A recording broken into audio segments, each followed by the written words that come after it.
Hello friends, welcome to my channel. ഇന്ന് ഞാൻ ഉണ്ടാക്കാൻ പോകുന്നത് പരിപ്പുവടയാണ്. നമുക്ക് ചായക്കടയിൽ നിന്നൊക്കെ കിട്ടുന്ന പോലത്തെ നല്ല ക്രിസ്പിയും അതുപോലെ നല്ല ടേസ്റ്റും ആയിട്ടുള്ള പരിപ്പുവടയാണ് ഇന്ന് ഉണ്ടാക്കാൻ പോകുന്നത്. ചായയുടെ ഒക്കെ കൂടെ കഴിക്കാൻ അടിപൊളിയാണ് ഈ ഒരു പരിപ്പുവട. അപ്പോൾ ഇതെങ്ങനെയാണ് ഉണ്ടാക്കിയെടുക്കുന്നതെന്ന് നോക്കാം. അതിനായിട്ട് 1/2 കപ്പ് വടപ്പരിപ്പ് എടുത്തിട്ടുണ്ട്. അപ്പോൾ വടപ്പരിപ്പ് എന്ന് പറയുന്നത് ഒരു ഇത്തിരി കട്ടിയുള്ള പരിപ്പാണ്. നമ്മൾ സാധാരണ തുവരപ്പരിപ്പൊക്കെ കുറച്ച് കനം കുറവാണ്, ഇത് കുറച്ച് കട്ടിയുള്ള പരിപ്പാണ് കേട്ടോ. അപ്പോൾ ആ വടപ്പരിപ്പ് 1/2 കപ്പ് എടുത്തിട്ടുണ്ട്. അതൊരു ബൗളിലേക്ക് ഇട്ട് കൊടുക്കാം.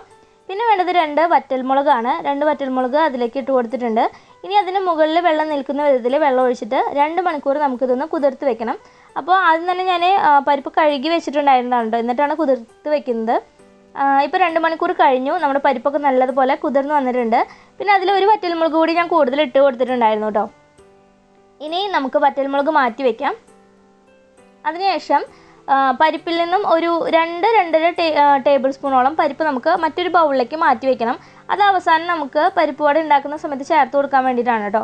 പിന്നെ നമുക്ക് കുറേശ്ശെ പരിപ്പ് എടുത്തിട്ട്, കുതിർത്ത് വെച്ചിട്ടുള്ള പരിപ്പ് എടുത്ത് ഒരു മിക്സിയുടെ ജാറിലേക്ക് ഇട്ട് കൊടുത്ത് ജസ്റ്റ് ഒന്ന് ക്രഷ് ചെയ്തെടുക്കാം. ഒത്തിരി അരച്ചെടുക്കാൻ പാടില്ല, ഒന്ന് ക്രഷ് ചെയ്തെടുക്കാനേ പാടുള്ളൂ കേട്ടോ. അപ്പോൾ അതിന് നമ്മുടെ മിക്സിയിൽ ബാക്കോട്ട് വിപ്പ് എന്നുള്ളൊരു ഓപ്ഷൻ ഉണ്ട്. അങ്ങനെ ആ ഒരു ഓപ്ഷൻ വഴി നമുക്കതൊന്ന് ക്രഷ് ചെയ്തെടുക്കണം. അതുപോലെ മുഴുവൻ പരിപ്പ് നമുക്ക് ക്രഷ് ചെയ്തെടുക്കാം. എന്നിട്ട് അത് നമുക്ക് ഒരു ബൗളിലേക്ക് ഇട്ട് കൊടുക്കാം. ഒത്തിരി അരിഞ്ഞ് പോയിട്ടുണ്ടെങ്കിൽ നമ്മുടെ പരിപ്പോടെ കഴിക്കാൻ ടേസ്റ്റ് ഉണ്ടാവില്ല കേട്ടോ. ചെറിയ തരിതരിയായിട്ട് കിടക്കുമ്പോഴാണ് രസം ഉണ്ടാവുക. അത് മുഴുവൻ ഒരു ബൗളിലേക്ക് ഇട്ട് കൊടുത്തിട്ടുണ്ട്. പിന്നെ നമ്മൾ കുതിർത്ത് വെച്ചിട്ടുള്ള വറ്റൽമുളക് 3 എണ്ണം കട്ട് ചെയ്തിട്ട് കൊടുക്കുക. പച്ചമുളക് ഒരു 3 എണ്ണം ഇട്ട് കൊടുക്കുക. ഇതൊക്കെ ഞാൻ കട്ട് ചെയ്തിട്ടാണ് ഇട്ട് കൊടുക്കുന്നത്. പിന്നെ ഒരു വെളുത്തുള്ളിയുടെ ഒരു ചെറിയൊരു അല്ലി ഇട്ട് കൊടുക്കുന്നുണ്ട്. അത് ഓപ്ഷനിലാണ്, വേണമെങ്കിൽ താല്പര്യം ഉണ്ടെങ്കിൽ മാത്രം ചേർത്ത് കൊടുത്താൽ മതി.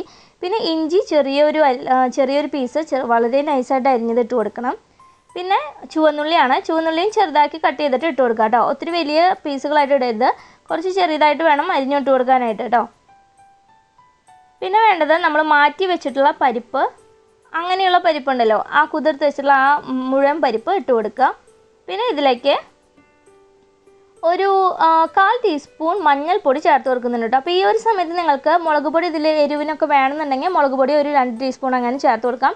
ഞാനിപ്പോൾ അത് ചേർത്ത് കൊടുക്കുന്നില്ല, നിങ്ങൾക്ക് താല്പര്യം ഉണ്ടെങ്കിൽ ചേർത്ത് കൊടുത്താൽ മതി. പിന്നെ വേണ്ടത് ഉപ്പാണ്. ഉപ്പ് ഒരു 1.5 ടീസ്പൂണോളം ഉപ്പ് ഇട്ട് കൊടുക്കുന്നുണ്ട്. അത് കഴിഞ്ഞിട്ട് നമുക്ക് ഇതിലേക്ക് ഒരു നല്ല ടേസ്റ്റ് കിട്ടാൻ വേണ്ടിയിട്ട് കായത്തിൻ്റെ പൊടി ഒരു നുള്ള് കായത്തിൻ്റെ പൊടി ചേർത്ത് കൊടുക്കുന്നുണ്ട്. പിന്നെ നമുക്ക് ചായക്കടയിൽ നിന്നൊക്കെ ഇടുന്ന പരിപ്പുവടയിൽ അവർ കുറച്ച് മൈദ കൂടി ചേർത്ത് കൊടുക്കാറുണ്ട്. അപ്പോൾ ഞാനിവിടെ മൈദ ഒരു ടേബിൾ സ്പൂൺ മൈദ കൂടി ചേർത്ത് കൊടുക്കുന്നുണ്ട് കേട്ടോ.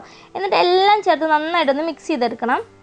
അപ്പോൾ മൈദ നിങ്ങൾക്ക് താല്പര്യമില്ലെങ്കിൽ ചേർത്തില്ലെങ്കിലും കുഴപ്പമൊന്നുമില്ല. പക്ഷെ നല്ല കറക്റ്റായിട്ട് നമുക്ക് ചായക്കടയിൽ അതേ ഒരു രുചിയിൽ കിട്ടണമെന്നുണ്ടെങ്കിൽ ഒരു ടേബിൾ സ്പൂൺ മൈദ കൂടി ചേർത്ത് കൊടുക്കണം. എന്നിട്ട് കൈയൊന്ന് നനച്ചതിന് ശേഷം ഒരു ചെറിയ ബോൾ പോലെ മാവെടുത്ത് കയ്യിൽ വെച്ച് ഇതുപോലെ ഇങ്ങനെ പരത്തിയെടുക്കുക. ആ ഉള്ളം കയ്യിൽ വെച്ചിട്ട് ജസ്റ്റ് മറ്റേ കൈ കൊണ്ടൊന്ന് അമർത്തി കൊടുത്താൽ മതി. അതിനുശേഷം നന്നായി ചൂടായ എണ്ണയിലോട്ട് അതിട്ട് കൊടുത്ത് മീഡിയം ഫ്ലെയിമിൽ വെച്ചിട്ട് നമുക്ക് ഇതൊന്ന് ക്രിസ്പി ആവുന്നത് വരെ ഫ്രൈ ചെയ്തെടുക്കാം. അപ്പോൾ നന്നായി എണ്ണ ചൂടായതിന് ശേഷം മാത്രം വേണം നമ്മളിത് ഇട്ട് കൊടുക്കാനായിട്ട്. ഇല്ലാന്നുണ്ടെങ്കിൽ ഒത്തിരി എണ്ണ അതിനുള്ളിലേക്ക് കയറും. അതുകൊണ്ട് നന്നായി ചൂടായതിന് ശേഷം മാത്രം നമ്മുടെ പരിപ്പോടെ കയ്യിൽ വെച്ചിട്ട് പ്രസ് ചെയ്തിട്ട് ഇട്ട് കൊടുക്കുക. പിന്നെ ആ ഒരു ഷേപ്പ് അപ്പോൾ തന്നെ ഉണ്ടാക്കി നമ്മൾ ഇട്ട് കൊടുക്കുന്ന സമയത്ത് കയ്യിൽ വെച്ച് പരത്തി ഇട്ട് കൊടുത്താൽ മതി. അല്ലാതെ പരത്തിയിട്ട് നമ്മൾ വെക്കേണ്ട ആവശ്യമില്ല കേട്ടോ. ഇത് ആ സമയത്ത് നമ്മൾ പരത്തി ഇട്ട് കൊടുക്കേ ആവശ്യമുള്ളൂ. പിന്നെ നമ്മൾ മുളക് പൊടി ഇതിൽ ചേർക്കാത്തത് കൊണ്ടാണ് ഒത്തിരി ഡാർക്ക് റെഡ് കളർ പോലെയൊന്നും വരാതിരുന്നത്. പക്ഷേ നല്ല ടേസ്റ്റാണ് ഇത് കഴിക്കാനായിട്ട്. അതിന് ആ പച്ചമുളകിൻ്റെയും ആ വറ്റൽമുളകിൻ്റെയും ഒക്കെ എരിവ് വരുമ്പോൾ നല്ല ടേസ്റ്റാണ്. കണ്ടില്ല, അതുപോലെ ഞാൻ മുഴുവനായിട്ട് ഉണ്ടാക്കിയെടുത്തിട്ടുണ്ട്.